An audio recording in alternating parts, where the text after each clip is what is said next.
네, 월요일인 오늘 다시금 힘을 내주고 있는 우리 시장입니다. 코스피 지수 4,054선까지 터치를 하고 있는데요. 포트폴리오 구성해 보도록 하겠습니다. 권택중 유진투자증권 차장 모셨습니다. 차장님 안녕하세요. 반갑습니다. 안녕하세요. 자, 바로 섹터 만나보도록 하겠습니다. 이번 주 또 한 주를 시작했죠. 어떤 섹터 보고 계실까요? 집중은 바이오, 회피는 화장품을 가지고 오셨는데 지난주만 하더라도 화장품을 좀 봐야 된다, 뷰티 쪽을 봐야 된다라고 하지 않았습니까? 네, 이게 한 주 만에 바뀌신 이유가 뭘까요? 한 주 만에 바뀐 이유가 있습니다. 기대했던 실적이 좀 굉장히 좀 안 좋게 나왔던 게 좀 문제가 좀 큰 것 같고요. 아무래도 화장품의 이제 대표 종목들 보면은 우리가 첫 번째로 APR, 뭐 화장품 쪽이라기보다는 저는 이제 뷰티 쪽을 뷰티 쪽이죠. 총괄해서 말씀을 좀 드리면요, 뭐 뷰티 디바이스 쪽이죠.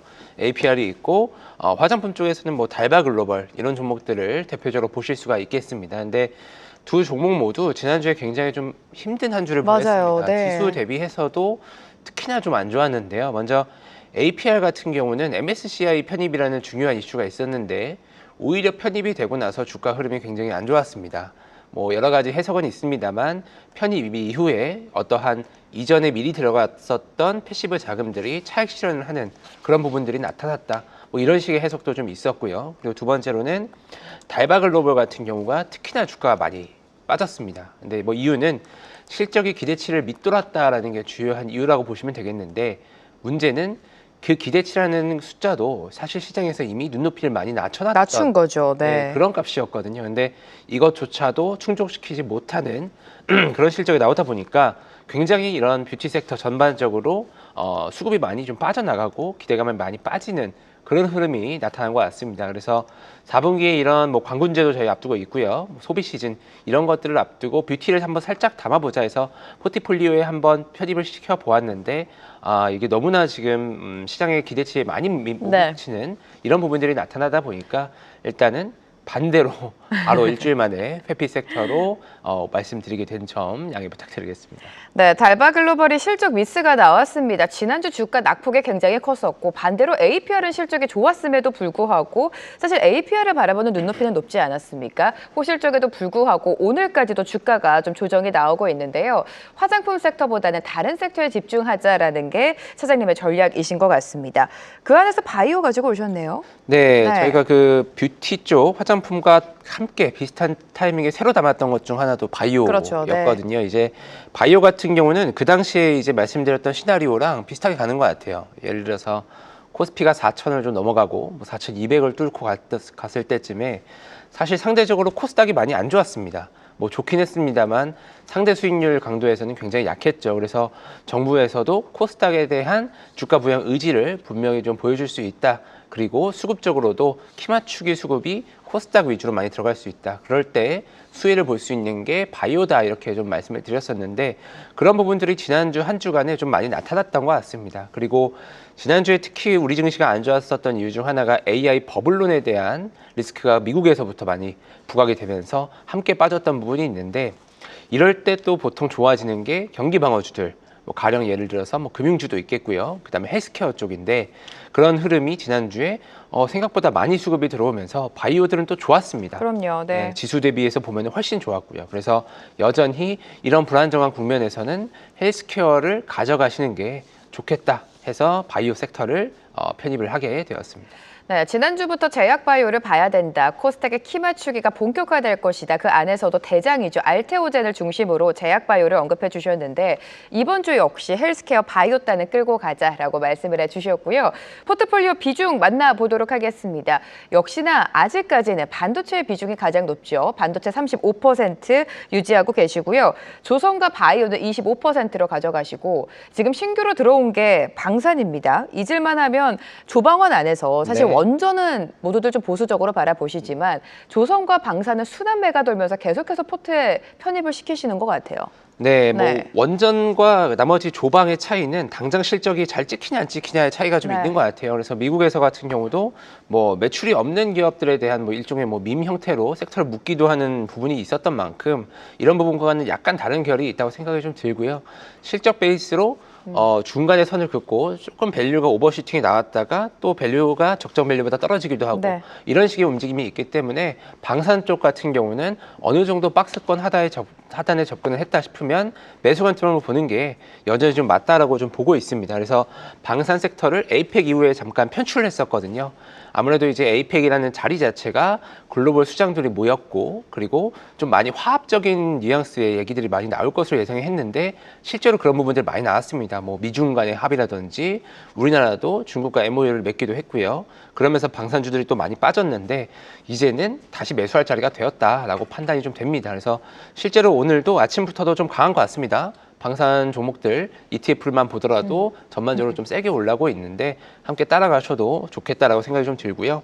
이번 주에 새로운 이슈로는 지금 이제 대통령 비서실장, 강훈식 비서실장께서 대통령 특사로 이번에 UAE 아랍에미리트에 방문을 한다고 합니다. 그래서 뭐 왕세자와 재회할 것으로 전망이 되고 있는데 특히 이제 방산 같은 경우는 국가 수장들 간에 또는 그에 준하는 고위급들의 만남이 굉장히 좀 중요하죠. 이제 세일즈라고 하는데 이런 부분들이 또 긍정적인 소식을 가지고 올 수 있지 않을까 이렇게 두 가지를 가져가면서 이 부분 함께 좀 관심 있게 보시면 좋을 것 같고요.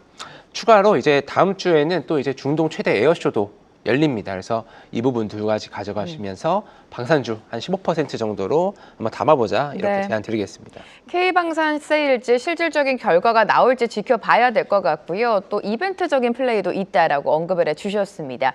방산주, 뭐 대장주 여러 가지가 있죠. 그 안에서 지금은 어떤 종목을 담아야 되는 겁니까? 네, 뭐 역시나 3분기 실적 잘 나온 하나 에어로스페이스 보시면 될 것 같습니다. 항상 큰 거를 가지고 오시는 것 같아요. 네, 제일 큰 거 실적이 또 계속 잘 나오는 서프라이즈 나오는 종목들이 또 다음 분기에도 서프라이즈가 계속 나오는 것 같습니다. 그래서 반대로 말씀드리면 실적이 살짝 삐끗하면은 수급이 떠났다가 잘 안 돌아옵니다. 다음 분기에 확인해 보자. 이런 좀 움직임이 시장에 있는 것 같아서요. 하나 에어로스페이스 가지고 왔고요. 3분기 높은 눈높이도 역시나 충족을 시키고 그 이상을 또 보여주었기 때문에 시장에서 여전히 가장 강하게 실적을 좀 찍히고 있습니다. 그래서 지금 뭐 한 번씩 뭐 가을쯤부터도 계속 말씀드리고 있는 우주 발사체 관련해서도 충분히 모멘텀을 가져갈 수 있는 기업이거든요. 그렇다고 하면은 방산 플러스 이런 우주 발사체 모멘텀을 함께 가져가면서 이제 발사 모멘텀도 저희가 또 앞두고 있습니다. 진짜 이제 얼마 안 남았어요. 그래서 이 부분을 같이 가져갈 수 있는 기업으로 하나 에어로스페이스를 이번 달에 또 굉장히 좋은 모습을 보여줄 수 있을 것이다 보고 있고요. 주가가 뭐 100만 원을 훌쩍 넘어가면서 뭐 황제주 이런 얘기도 좀 나왔다가 지금 또 조정을 받아가면서 자릿수가 또 바뀌었습니다. 바뀌었는데 바뀌었을 때 또 기분 좋게 매수 관점으로 보시면 좋을 것 같습니다.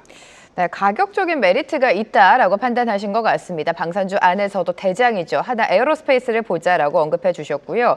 계속해서 제약바이오 강조해주고 계시니까 그 안에서도 종목을 들어봐야 될 텐데 사실 지난주에 이 노보노디스크 메세라 인수 참전 소식에 D&D 파마텍이 연일 신고가를 경신하지 않았습니까? 이번 주 제약바이오 안에서 종목은 어떻게 선별적으로 가져갈까요? 네, 뭐 제약바이오도 그 대장주들 격에서 골라가시는 게 좋을 것 같고요. 그 중에서도 이제 올릭스 보시면 좋을 것 같습니다. 이제 지난 주가가 급등한 이후로도 사실 꾸준하게 어느 정도는 박스권을 그리다가 계속 상승 흐름을 타고 있고요. 신고가 흐름이 계속 나고 있습니다. 가장 최근에 있는 이슈로는 방금 말씀드렸던 뭐 노보노디스크사와 관련된 이슈가 또 하나 있는데요. 올릭스 동사의 이제 702A라고 하는 해당 물질, 해당 파이프라인과 경쟁 물질이라고 할 수 있는 경쟁 파이프라인을 포기했다라는 기사가 좀 나왔습니다. 그래서 상대적으로는 이제 동사의 밸류가 해당 파이프라인이 조금 더 많이 부각받을 수 있는 그런 모멘텀을 가지고 있다라고 보시면 될 것 같은데요. 뭐 해당 파이프라인을 포기한 이유가 무엇이냐 이런 것들이 좀 중요할 것 같긴 한데 첫 번째로는 이 비만 치료제가 경쟁이 굉장히 심화되고 있고 이런 인수전에도 많이 뛰어들고 있습니다. 이런 부분에 있어서 어느 정도는 너무 분산된 파이프라인을 가져가지 않겠다 이런 취지의 이야기도 좀 있었다고 하고요. 추가적으로는 경쟁 물질에 대한 여러 가지 이런 투자 관련돼서도 좀 집중을 하기 위해서 뺄 건 빼고 넣을 건 넣자 이런 식의 포트폴리오 조정이 노보노디스크사 내부에서 있었다고 합니다. 올릭스 입장에서는 우리가 가져가고 있는 이 레이스에서 글로벌 빅파마와의 경쟁이 어떻게 보면 있었다라고 볼 수가 있겠는데 여기가 이제 중도 포기를 하는 입장이기 때문에 상대적으로 굉장히 주목을 받을 수 있는 그런 모멘텀이 아닐까라고 생각이 좀 들고요.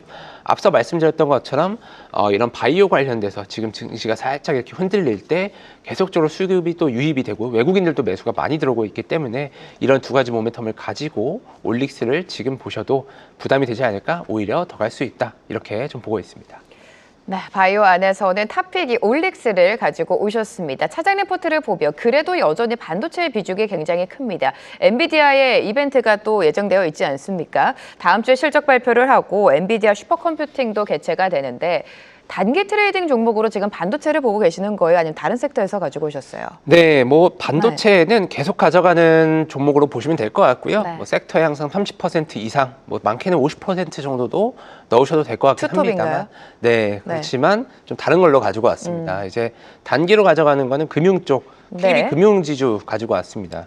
사실 이제 금융이 지난주 한 중순쯤부터 좀 불기둥이 좀 나오고 있습니다. 그동안 많이 좀 눌려 있었는데 뭐 두 가지 이유가 있고요.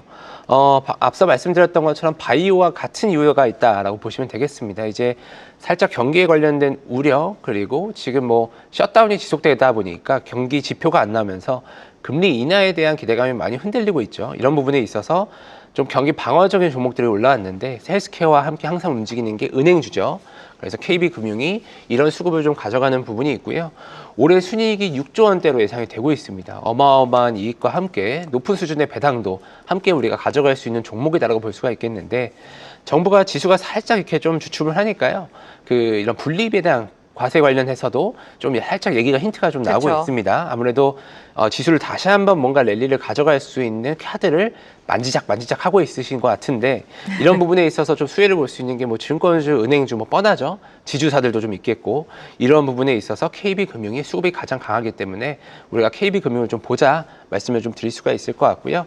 만약에 얘네가 분리배당이 뭐 정부에서 진행이 안 된다고 하더라도 지금 뭐 감익배당이라는 또 좋은 카드도 네. 회사 차원에서 쓸 수 있기 때문에 이러한 키워드를 가지고 단기적으로 KB금융 보시면 좋을 것 같습니다. 배당소 등 분리과세 완화에 대한 기대감 속에 오늘 금융과 은행, 증권주 매수세 강하게 받아가고 있습니다. 배당의 매력이 부각되고 있는 KB금융 단기 트레이딩 종목으로 살펴보자라고 말씀해 주셨고요. 다음 주에 또 함께 리뷰를 해보도록 하겠습니다. 권택순 차장과 함께했습니다. 고맙습니다. 계속해서 다양한 경제 이슈를 알고 싶다면 구독과 좋아요, 알림 설정 부탁드립니다. AI 캐스터 권미정이었습니다.